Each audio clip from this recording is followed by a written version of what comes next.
So, a very good evening to you all. Welcome to Job Grade IS.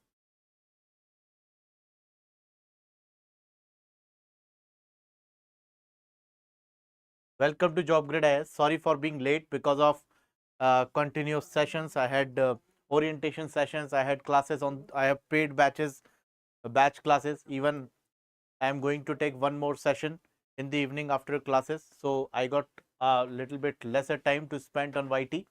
But our mandate is very clear. We will discuss the mains previous year questions. We will discuss the structure of answer writing. Clear. Now today's session is 20 minutes late. Sandeep Kumar Singh, good evening sir. Good evening Sandeep. Good evening Sandeep. So Sandeep, you were there yesterday only. Okay. Is there any doubt in in yesterday's session? Is there any doubt Sandeep? In yesterday's session, कल के session में आपको कोई doubt है?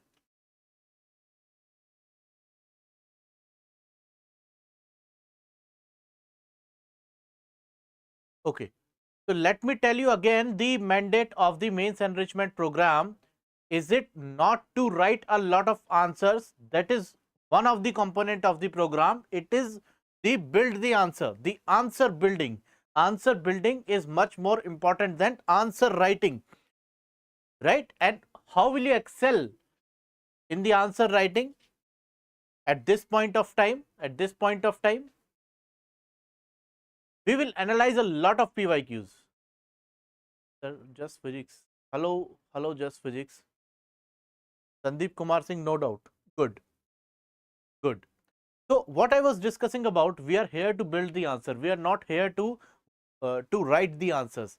Even a person who is not writing the civil services mains 2025 can write a lot of answers. But the program is structured. The program is well focused on building the answers, not writing the answers in a relentless manner, in a berserk manner, right?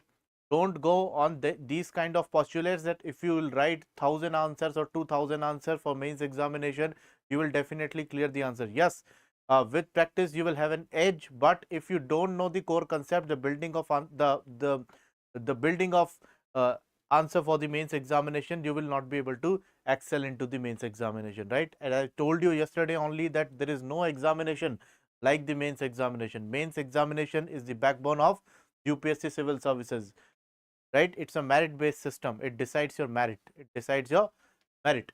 Now, the question for the day is very simple, but tricky one also. Trace the rise and growth of socio-religious reform movements with special reference to Young Bengal and Brahmo Samaj Okay. So what is the demand of the question here? I explained you certain words, certain keywords 3 or 4 sessions back in my first or second session of Mains Enrichment Program. There are certain words and each word demands different thing while presenting in the answer. Let us suppose there is a word called estimate, explain, analyze, critically analyze, examine, elucidate.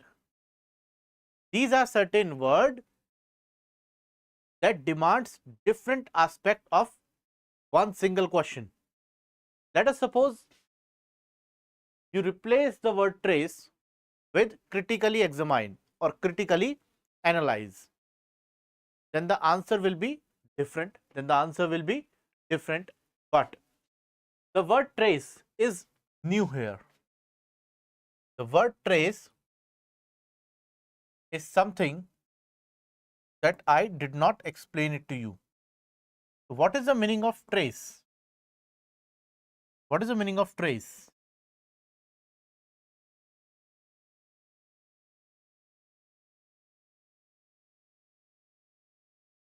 What is the meaning of trace? You are tracing something, which means you are trying to locate the precise effect, the very precise effect. The demand of the answer is much more precise. You will have to be very precise while presenting this particular answer. I have taken up this answer, taken up this question because of this word trace. Now, what you are going to trace about? You are going to trace about the rise and growth of socio-religious reforms with special reference to Young Bengal and Brahmo Samaj. Young Bengal movement and Brahmo Samaj were the two, prominent movement of early 19th century, and the rise and growth of socio-religious reform was the demand of the society that time during the British period. Now, how will you prepare some important points of this answer? First of all, you will have to give the introduction. What you will write in introduction? What you will write in the introduction? In introductory part, the first and the major thing is the precise timeline. The precise timeline. You know very well about the socio-religious reforms. They have a longer time period, right? You cannot mark a precise timeline.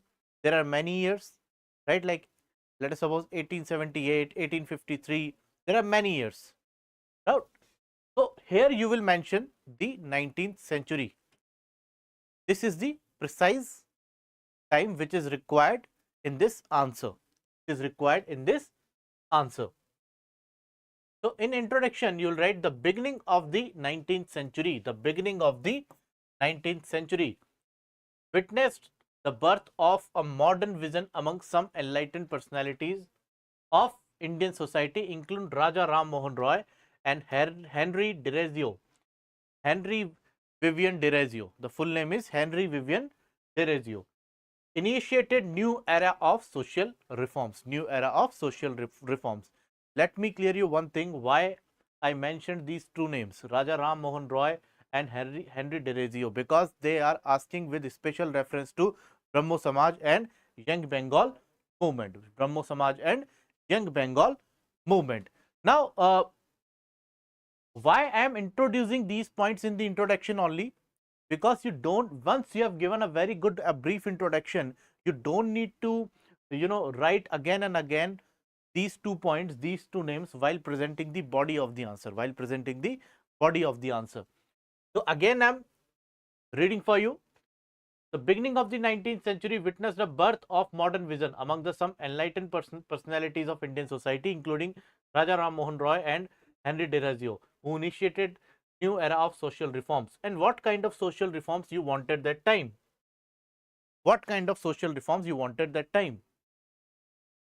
Recall the revolt of 1857. After the revolt of 1857, India was an official colony of British. However, British had nothing to do with the Indian culture. They never became a part of Indian culture. But that time, British was at their peak, whether it comes to economy, whether it comes to the customs, whether it comes to the military, and their culture was spreading like anything. And when the British culture touched the Indian borders, it witnessed a lot of old practices, orthodox practices that crippled the Indian society. The practice of sati system, the practice of female infanticide, ban on widow remarriage, untouchability. For example, untouchability was a practice that was prevailing since the ancient times. The sati system, a malpractice in which a lady was forced to die with her husband, but a husband was never forced to die with her wife. That was a kind of women discrimination, gender discrimination, female infanticide due to the practice of dowry, due to a lot of female malpractices which was occurred in the society. People were afraid to have a girl child. Due to the system of gender discrimination, that a male child will carry on the entire family. The male child will be the real successor of father's wealth. And the male child especially was the symbol of status in the society. Many people, many section of societies, many sections of society killed their newborn daughters, and that was known as female infanticide. Female infanticide. Let us take the example of a widow lady, a lady whose husband died because of any reason, But in the contemporary society, that lady was considered as a curse to the family, a curse to the husband, because of whom the husband lost his life. And now further, this lady was never allowed to remarry. She was never allowed to start a new life. Even she was never allowed to take part in the family functions, in the social gatherings, because for society the lady was a curse. The lady was a curse for the husband, for the family of the husband, and for the entire society. So these kind of malpractices that was prevailing that time, and that crippled the structure of Indian society. And especially there were certain people, a large number of people who were studying in London, who were studying in Canada, who were studying in France. They got influenced by the Western philosophy, which was that time much ahead of the Indian philosophy. That contemporary Indian philosophy, not the ancient Indian philosophy. There is no comparison of ancient Indian philosophy, the philosophy of Upanishad, the philosophy of Vedas, the philosophy of Smriti and Shruti. There is no comparison. But in contemporary times, the former Indian philosophy, the former Indian social structure was crippling, and the West was much ahead. The West was much ahead. Now these Indians got influenced by the West, because in West there was no caste system. In West there was no female infanticide. In West there was no no ban on widow remarriage, and a lot of things. So they got inspired. When they returned India, they raised their voice against the social malpractices, against this poor structure of society. And there are certain prominent figures like Raja Ram Mohan Roy, Henry Vivian Dereggio, Ishwar Chandra Vidyasagar, Devendranath Tagore, Swami Dayanand Saraswati. These people challenged the then social structure of Indian society, which was very rigid, which was very rigid. So now these are the enough points for the body. So how will you present the body? Rise and growth of socio-religious reforms. First is, Indian society was crippled with orthodox practices like sati system. Raja Ram Mohan Roy witnessed his 17-year-old sister-in-law dragged into the sati system. When his elder brother died, his sister-in-law was forced to pursue her funeral, to pursue his funeral. And in sati system, a widow has to sit on the funeral of her husband, and she used to scream because of fire. And people used to play a lot of dhol nagada and used to scream Mahasati, Mahasati. People used to shout Mahasati, Mahasati, in order to suppress her voice, her screams. They used to offer, ghee, they used to offer a lot of things in fire, so that because of smoke, he shouldn't be visible to other people. He shouldn't be visible to other people. And the slogans of amid the slogans of Mahasati, Mahasati, and the smoke, nobody could ever imagine the pain of the widows that dragged into the sati system. Raja Ram Mohan Roy witnessed this at a very young age. So he molded his education in that manner that he is going to be a social reformer. He is going to be a social reformer. He is going to end these kind of social atrocities on the name of traditions, on the name of traditions. Raja Ram Mohan Roy's mandate was very, very clear. You should be traditional, but you should not be an orthodox person, which is still relevant at present time. So no widow remarriage.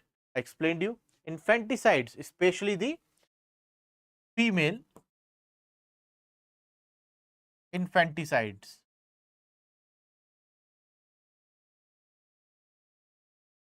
Caste hierarchy, caste hierarchy. So what is the difference between Varna and caste? What is the difference between Varna and caste? The Varna system is a product of Vedic culture, which became rigid in the later Vedic period. After the later Vedic period, the rigid Varna system was emerged in certain castes, Okay. Now, the caste hierarchy was very, very rigid that time. Even we cannot get rid of this caste hierarchy at present time. There are certain castes.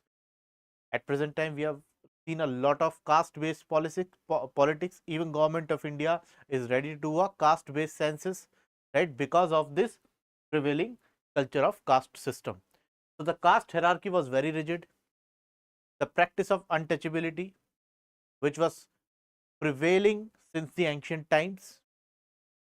The people who were untouchable had no right to sit at a particular place which belonged to the higher class people. These people were still considered as a curse to the society because of the narrow concept given by the Brahmanical society in the early medieval era. Here, emerging middle class and Western educated intellectuals raised voices against backward practices. The emerging middle class, it was the early 19th century. Industrialization was at its peak. A lot of upper middle class people and the emerging middle class people were eager to know the concept of science, the concept of chemistry, the concept of mathematics, and they used to travel abroad, especially London, because that time London was the center of research. There was lot of research were going on in United Kingdom or Britain. So now when these young people arrived in Britain, they saw a very different social system, and that incited them to return India and raise their voice against these social malpractices. Now, and Western educated intellectuals raise voices. Western educated intellectuals, which means people who came from the West, the British people who were intellectual, who could give a rational thought on certain malpractice or certain good practice, they decided to reform the structure of Indian society. And believe me, this system could not be revived in just one day or in just 1 month or in just 1 year. We are still fighting with certain social malpractices,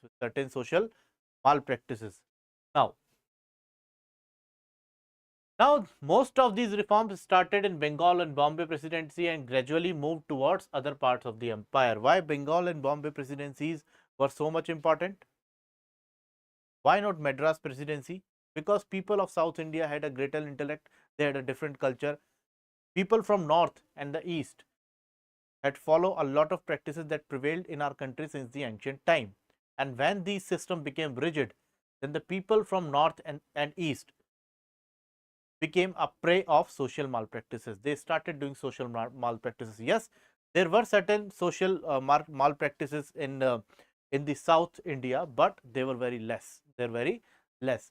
So here the reform started in Bengal and Bombay presidency and gradually moved towards the other parts of the empire. Empire means British Empire.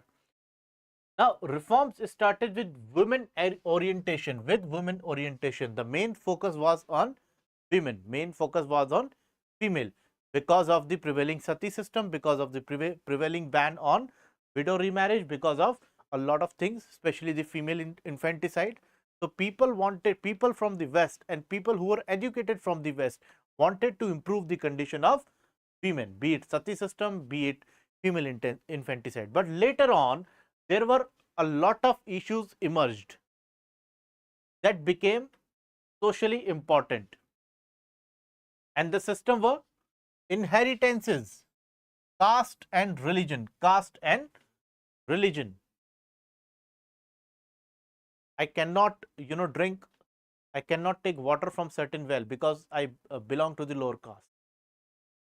I cannot uh, go in a temple for worship purpose because I belong from a lower caste. What article number 15 says? Right to equality. What was this was the root of right to equality. No person should be prohibited to access the public places, baths, bathing places, ghats, temples. Everybody is equal. Everybody is equal. The right to equality. Right? So, the system of caste and inheritances, only the son will be the real successor of father's property. Neither the wife nor the daughter nor mother. And this was a kind of gender discrimination. Now the prominent contributors were Ishwar Chandra Vidyasagar. Ishwar Chandra Vidyasagar was a prominent, he was not just only a social reformer, he was a great educationalist also. He was a great philosopher also, and he was a great learner of Sanskrit also.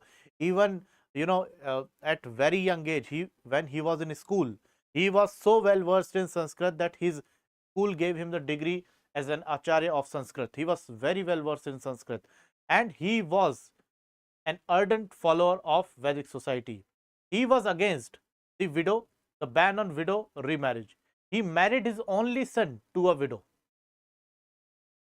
He was a great example that in order to bring the change, the best option is to be the change, and he became the change.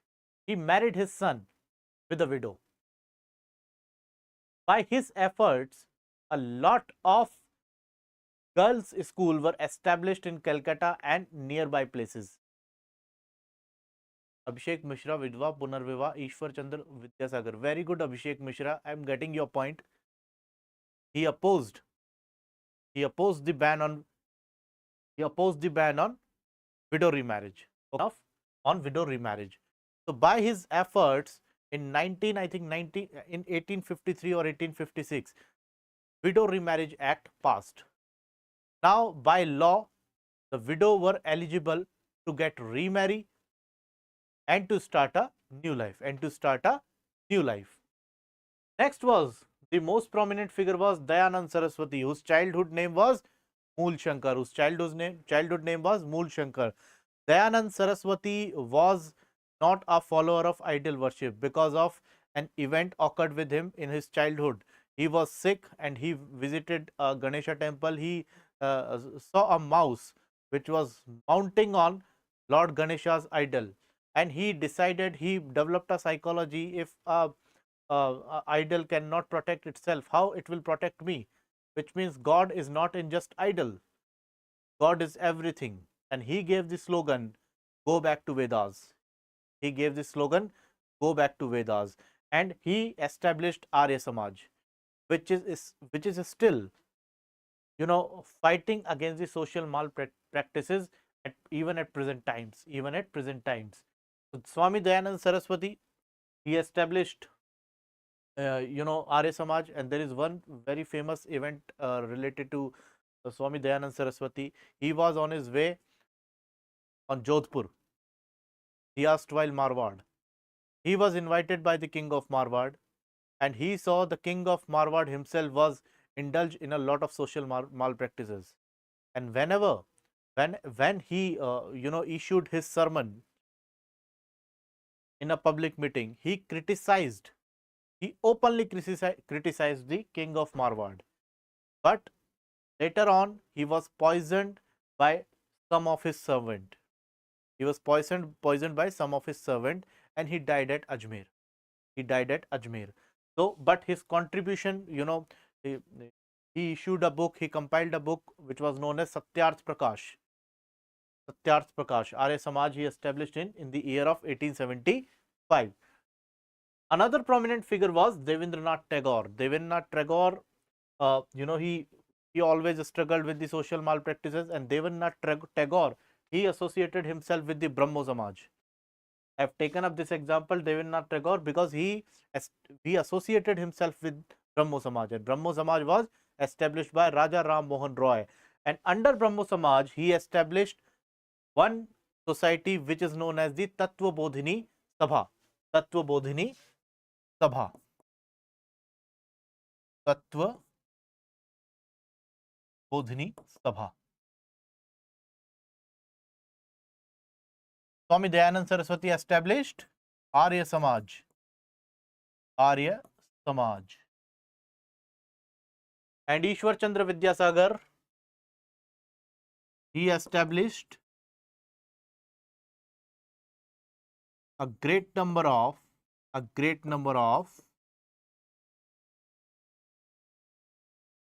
girls schools. Because that time, girls education was not a concern of the society. Abhishek Mishra is giving the correct timeline of Tattva Bodhini Sabha in 1839. It's good, Abhishek, but it is not always required to, always write the years in the mains answer writing, because you have the word limit of 150 words. If you are giving the, correct name with the correct people who establish certain societies, these are more than enough to score very good marks in the mains examination. Okay, Abhishek, is it clear? Is it clear, Abhishek? Okay. Now, Devendranath Tagore, he established Tattva Bodhini Sabha in 1839. Again, the year is not very important, but the mandate of Tattva Bodhini Sabha was very, very clear, because when Raja Ram Mohan Roy travelled London, his society Brahmo Samaj was merely a non-functional society. It was Devendranath Tagore whose induction made it lively again.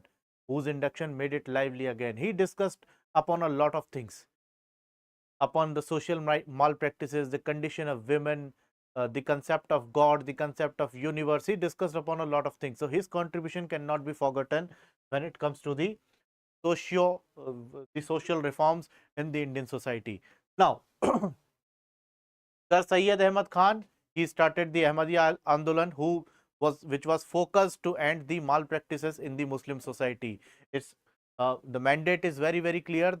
The social malpractices doesn't mean that all the malpractices were existing in the Hindu society. A lot of malpractices were there in the Muslim society as well as in the Sikh society, but combinedly they formed the Indian society. In 1888, this Sir Syed Ahmad Khan established Hindu Patriotic Association. Right? This is the factual point. The Hindu Patriotic Association. Hindu Patriotic Association.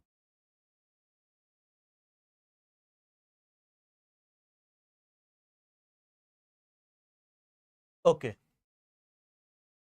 Now, next is the role played by young Bengal movement and Brahmo Samaj. Now, first of all, let us discuss about Brahmo Samaj. We know very well about Raja Ram Mohan Roy.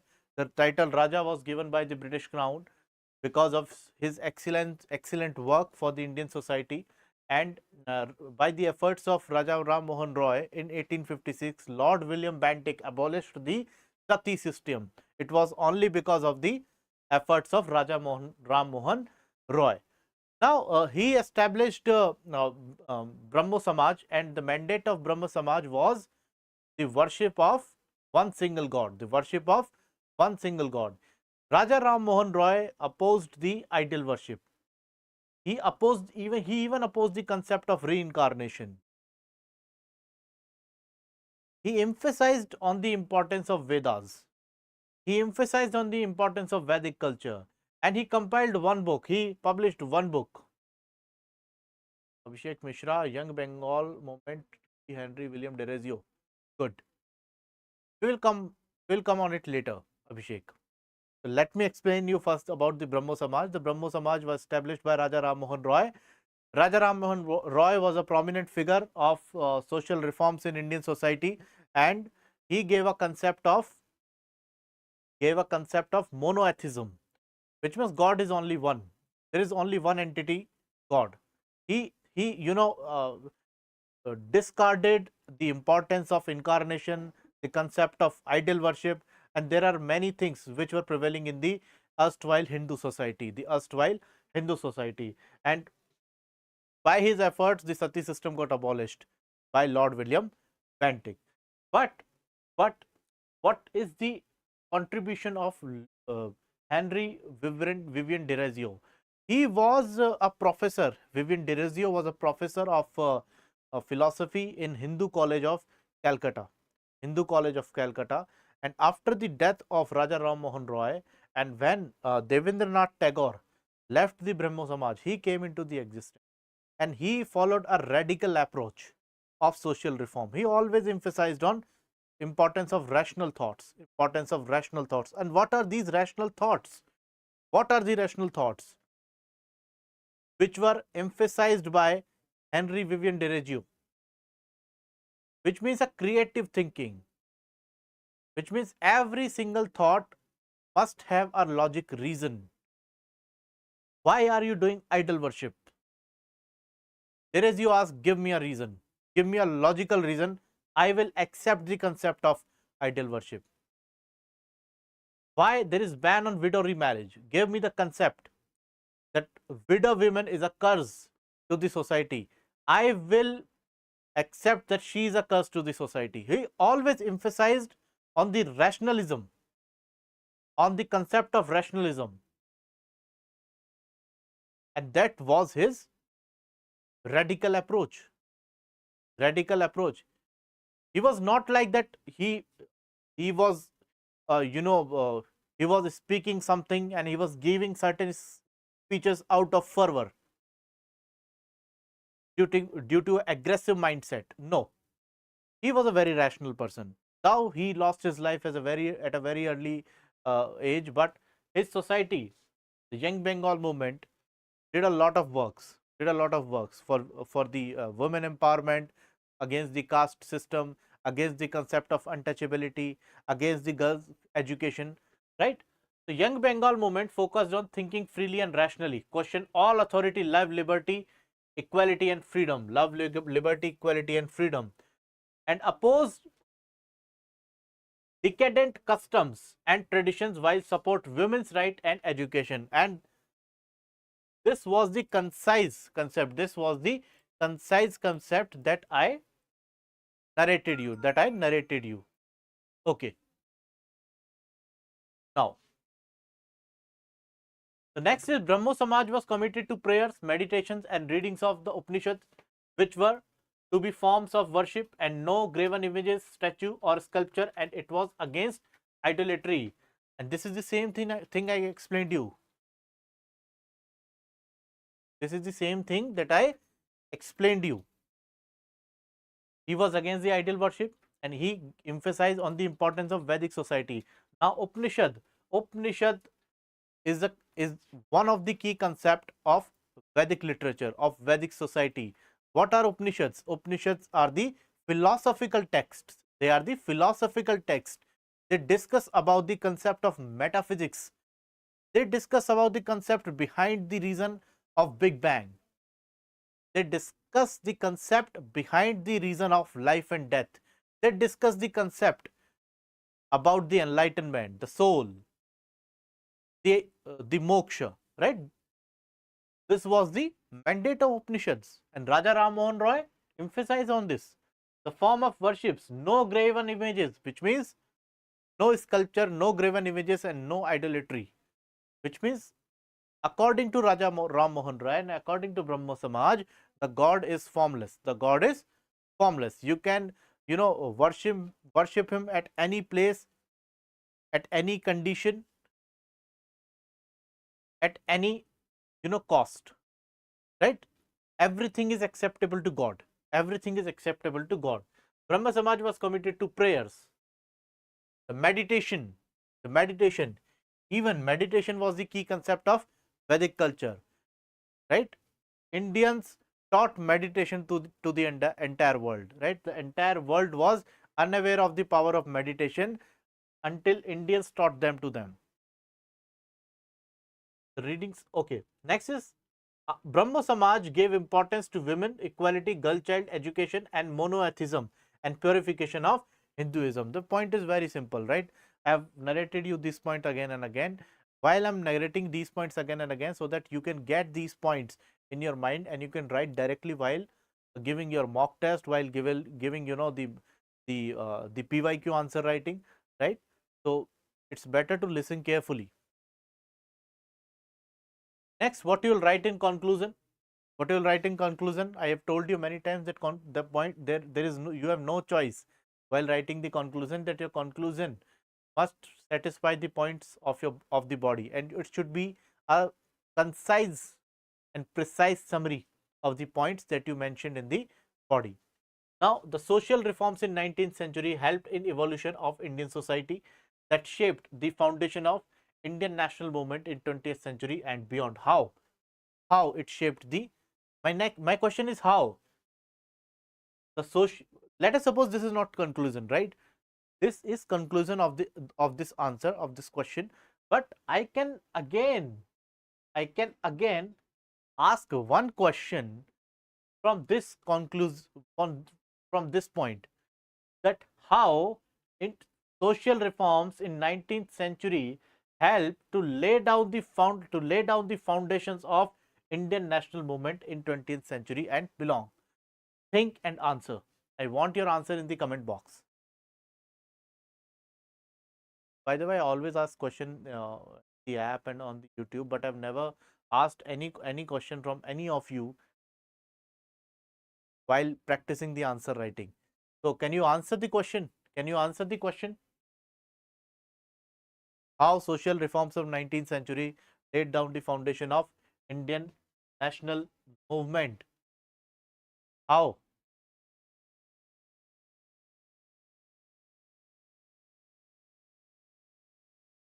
Okay, so let me tell you this concept. The Indian national movement had three phases from 1885 to 1905. Indian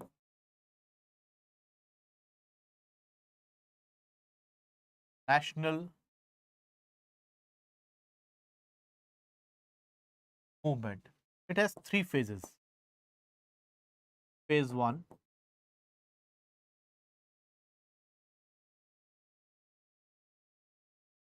phase 2, and phase 3. Phase 3. It was from 1885 to 1905. Was from 1905 to 19, I think, 1914, and it was from 1915 to 1947. These were the three phases. Let us take the example of 1905. Let us take the example of 1905, the partition of Bengal, the Swadeshi and the boycott movement, and there were many activities related to ban on liquor. There were many activities related to girls education, right? So these social issues laid down the foundation of Indian national movement, because when people became socially aware, now they were ready to follow the next phase of movement, which was known as the Indian national movement, which had three phases, and which completely wiped out the British from our country in 1947. But unfortunately, even at present time, there are a lot of social malpractices prevailing in our country, right? So whenever you go and become an IS or IPS officer, your role will be, to be the change, not to change the society. Your training will be like, there should be the change. So this was the question for the day. Because of lack of time, I could not take up multiple questions. I promised you yesterday only that I'll come up with more than one questions for the mains answer writing, and right, uh, we will see, probably we will see more than one questions by tomorrow, right? So for more information, you kindly subscribe the JobGrade IS app. You download the app, you can enroll yourself in the mains enrichment program of 2025, as well as you can take best of the guidance from Ignite Foundation batch of 2026 if you are writing your mains in the year of 2026 or 2027 and beyond, right? So, follow JobGrid IS on Facebook, Instagram, on X platform, and most importantly on YouTube, where we are providing the free of cost guidance. Okay, thank you. Have a good day.